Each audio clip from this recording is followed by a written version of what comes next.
तख्तावर बसलेल्या राज्यकर्त्याला मिळाला पाहिजे। खरं तर मी अधिकचं बोलणार नाही।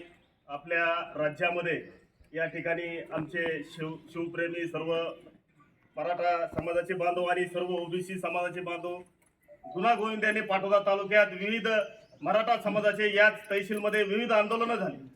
गेल्या अनेक वर्षापासून या मराठा समाजाला आपण आपल्या बांधवाला या ठिकाणी आरक्षण मिळण्यासाठी सातत्याने रस्त्यावर उतरलो। अनेक रस्ते कमी पडले, अनेक गल्ल्या बोल्या कमी पडल्या, अनेक ट्रॅफिक बंद झाल्या। शासन दरबारी हा सर्व अभिलेख असताना सुद्धा मराठा समाजाला कितपत खरपटायचंय आणि कितपत यांची पिळवणूक करायची या शासनाला मला सांगायचंय की गेल्या अनेक वर्षापासून हा सातत्याने प्रश्न तुमच्या आमच्या समोर सातवत आहे। आरक्षणाचा मुद्दा गेल्या अनेक लोक या ठिकाणी आता बाबांनी सांगितलं की 42 या ठिकाणी आपले तरुण युवक या ठिकाणी गेलेले आहेत।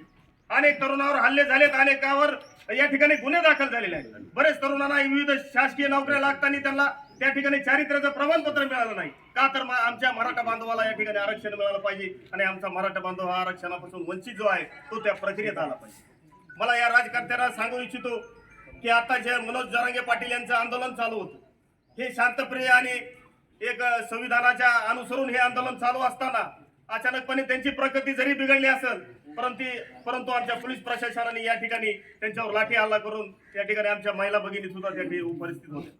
खरं तर या ठिकाणी मारायचंय का मरू द्यायचंय हे तुझ्या सरकारने नेमकं आरक्षण द्यायचंय का आम्हाला मारायचंय ही भूमिका यांनी एकदा स्पष्ट केली पाहिजे। कारण अनेक आंदोलनात अनेक मोर्चामध्ये अनेक तरुण युवक या ठिकाणी बेफामपणे या ठिकाणी सुसाईड गाड्यांनी सुद्धा ऍक्सिडेंट होऊन या ठिकाणी गेलेले आहेत। कारण की हा आंदोलन हे चिघळू नये या ठिकाणी पोलीस प्रशासन या ठिकाणी सतर्क असतं, परंतु आमचा बांधव हा शांतप्रिय आणि लोकप्रिय या पद्धतीने काम या ठिकाणी या राज्यामध्ये आपण लाखोच्या पब्लिक मध्ये या ठिकाणी आपण पाहिलं आहे की आपले पोलीस यंत्रणा सुद्धा या ठिकाणी कमी पडलेले आहे, पण कोणताही घालबोट या ठिकाणी प्रशासनाला लागलेला नाही। मी या ठिकाणी अधिकचं बोलणार नाही, परंतु या ठिकाणी जे राज्याचे राज्यकर्ते असतील यांनी हा तातडीने या ठिकाणी निर्णय घेतला पाहिजे।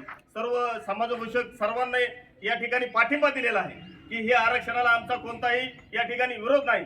मग विरोध कशाचा आहे हे तरी आपण या ठिकाणी या शासनाने या ठिकाणी या राज्य या ठिकाणी मराठा समाजसेवक जे आहे सर्व आमचे जे बांधव आहेत, खरं तर विविध ठिकाणी आंदोलन मोर्चे होत असताना पोलीस प्रशासनाच्या अधीन पोलीस प्रशासनाचे परमिशन घेऊन हे आंदोलन होत असतं, परंतु अचानकपणे हा लाठी हल्ला केल्याचा मी या ठिकाणी जाहीर निषेध करतो आणि माझे कुटुंब आणि मी दलित मित्र इक्बाल पेंटर फाउंडेशनच्या वतीने मी या पूर्ण मराठा समाजाला पूर्ण माझा पाठिंबा आहे असे जाहीर करतो आणि सांगतो।